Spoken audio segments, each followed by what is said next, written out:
So, good day everyone. Here are the 6 questions that I will answer. So, first question, will you hire people with disability and or pregnant women in your business? For me, of course. Kasi, hindi basehan ang physical na kondisyon o estado ng buhay.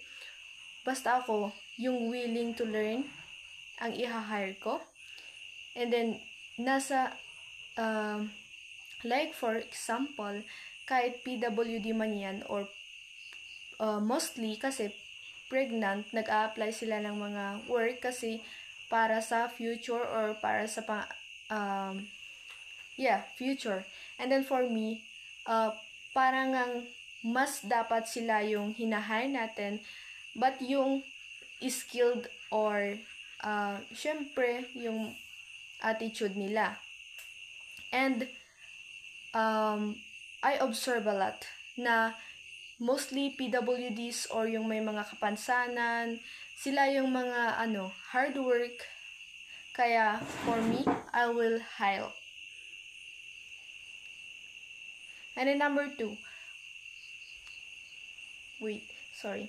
Which will you hire? Someone with experience but lacks educational degree, or someone with an educational degree and honors but lacks of experience? It's simple to be answered.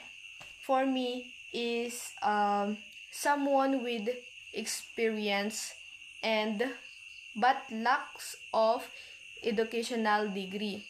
Kasi kahit ba matalino yan, kung walang alam, like yung iba, sad reality na magaling sila, pero kapag during the time, kapag in time yung work, parang parang sila na yung ina-assist ng mga matagal na workers doon sa isang kumpanya o kahit na anong klase ng negosyo. Kasi for me, like for example, in agriculture, mostly experience is the best. Kasi for me, kahit hindi ka mag-aral, basta yung utak natin is iniisip natin, dapat nag-experiment tayo. Kasi parang nag-aral din tayo. Yun nga lang is self-learning. So for me is experience.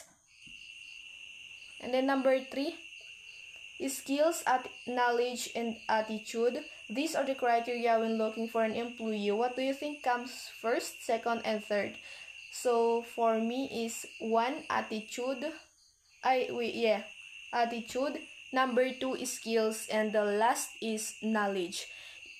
Syempre, for me, dapat yung sa attitude pa lang, hard work siya, marunong makisama sa coworkers, and then most especially, dapat willing to learn. Yun nga, willing to learn siya sa business na pinasukan niya or sa kung anong kumpanya yung pinasukan niya.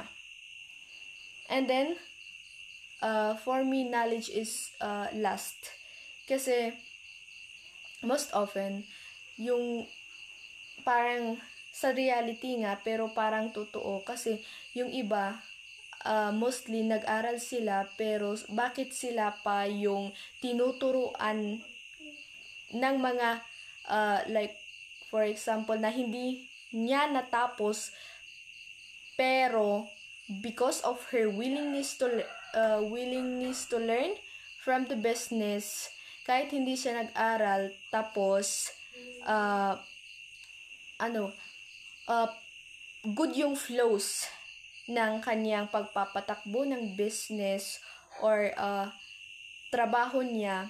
Tas bakit sila pa yung nagtuturo sa mga baguhan na kahit with honors, ganon, like nag-graduate na sila. Sad reality pero totoo. And then number 4, you will having a very important meeting to someone who will potentially save your business and there is no rescheduling. Suddenly, you had received an emergency phone call that you need to attend to your family emergency. You only have to choose one. What will you choose? Of course, family emergency. Yung business, wait lang. Sa family emergency, for me, mas nangunguna ang pamilya sa akin rather than a business. Kasi nga, pamilya ang nauna. Business, pwede mong i-sacrifice yung business mo para lang sa pamilya mo yan. And then, sa ganyang sitwasyon, may solusyon dyan. Like for example, kapag meron kang worker na trusted ka sa kanya, edi makiusap ka sa coordinator ng meeting na sabihin mo na may family emergency ka, and then sabihin mo dun sa person na trusted na trusted ka sa kanya, at sabihin mo siya na ang maki-attend ng meeting. And that's a basic problem. It's important.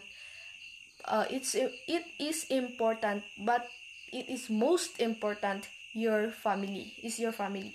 And then number 6, you are already on retirement and you have to choose whether to pass down your family business to an heir who has no interest in managing the business, or would you rather sell your family business?